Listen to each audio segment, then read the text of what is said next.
नमस्कार दोस्तों, स्वागत है आपका एक बार फिर से आपके अपने चैनल सन्यासी जी के में। दोस्तों, जितना इंतजार हम दीपावली पर्व का करते हैं, उतना ही उत्साह लोगों में छठ पूजा का भी देखने को मिलता है। दिवाली के बाद से ही छठी मैया की आगमन की तैयारियां जोरों शोरों से शुरू हो जाती हैं। छठ पूजा का महत्व आप लोगों की आस्था से पता चल जाता।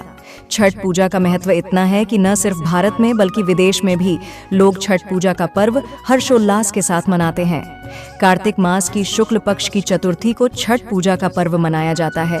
छठ पूजा सूर्य देव और उनकी बहन माता छठी जी की उपासना का पर्व है।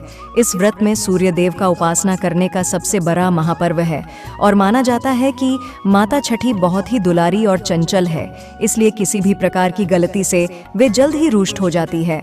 इसी कारण इस व्रत के नियम बहुत ही सावधानी पूर्वक बनाए गए हैं और पूरी निष्ठा के साथ पालन भी करना चाहिए। छठ का पर्व संतान प्राप्ति और संतान के उज्जवल भविष्य के लिए बहुत ही लाभदायक माना जाता है। जो महिलाएं और पुरुष इस व्रत को पूरी श्रद्धा और भावना के साथ रखते हैं, उनकी मन की मुराद छठी माता अवश्य ही पूरी करती है। व्रत का पालन करते समय आपको कुछ बातों का ध्यान भी रखना चाहिए।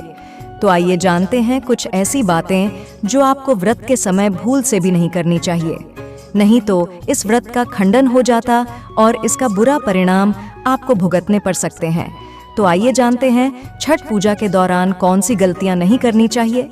लेकिन इससे पहले मेरे दोस्तों, हमारे चैनल को आपने सब्सक्राइब नहीं किया है तो सब्सक्राइब ज़रूर करें और साथ ही वीडियो को भी लाइक ज़रूर करें, क्योंकि बाद में आप भूल जाते हैं।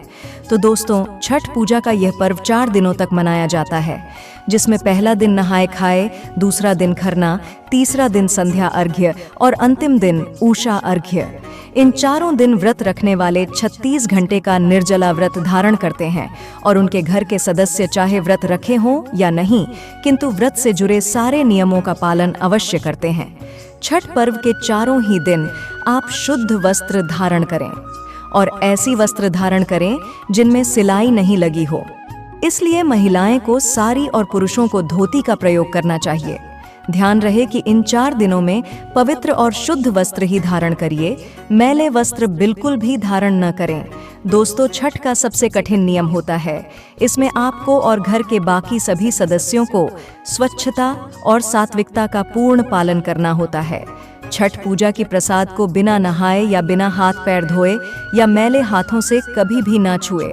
घर के चारों कोनों में स्वच्छता रखें और कहीं पर भी गंदगी कचरा बिल्कुल भी नहीं होना चाहिए, नहीं तो ऐसे घर में छठी मैया कभी प्रवेश नहीं करेगी। छठ पर्व का व्रत करने वाले लोगों को बिस्तर पर नहीं सोना चाहिए, जमीन पर ही चादर बिछाकर सोना चाहिए।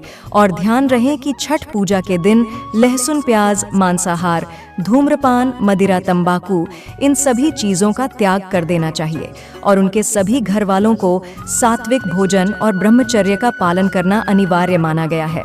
छठ पूजा के समय इन सभी चीज़ों का अवश्य पालन करें, नहीं तो इनके उल्लंघन से आपको छठी माँ के प्रकोप का सामना करना पड़ सकता है।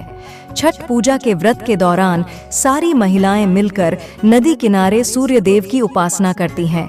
ऐसा करते समय यह भी ध्यान रखें कि केवल देह की शुद्ध नहीं बल्कि मन की शुद्धि का भी महत्व है।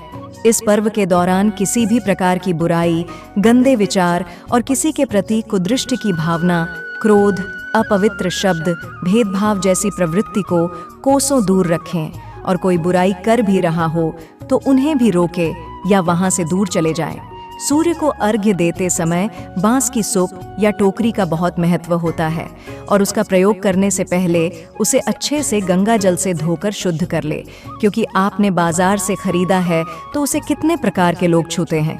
इसलिए सूप और टोकरी को पहले अच्छी तरह से धो लें और बांस के सूप को अच्छे से सजाकर और उसके बाद सूर्य देव की उपासना करते हुए उनका धन्यवाद अवश्य प्रकट करें।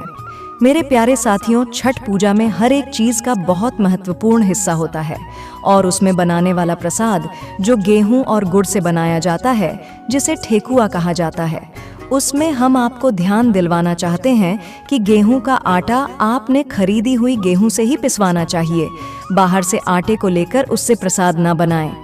गेहूं को खरीदकर उसे सबसे पहले सूर्यदेव की धूप में सुखा ले और ध्यान दें कि किसी का पैर या पक्षी उसे जुठा ना करे, क्योंकि इसे प्रसाद जुठा हो जाता है। गेहूं को अच्छे से साफ करके फिर पिस ले और उससे प्रसाद बनाएं और प्रसाद को बिल्कुल भी ना चखे।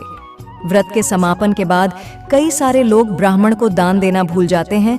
ऐसा करना जरूरी नहीं समझते, किंतु कृपया आप ऐसी गलती भूलकर भी ना करें। अपने सामर्थ्य अनुसार ब्राह्मण को दान अवश्य करें। छठ पूजा की विधिवत समापन का आनंद लें, इससे छठी मैया अति प्रसन्न होती हैं। तो मेरे साथियों, मैं आशा करती हूँ कि आपकी छठ पूजा बिना किसी रुकावट और किसी खंडन की समाप्त हो और छठ माता की कृपा आप पर सदैव बनी रहे। छठ माता के लिए एक लाइक कर दीजिए और चैनल को भी सब्सक्राइब कर दीजिए और जाते जाते जय छठी माता कमेंट भी कर दीजिए। धन्यवाद।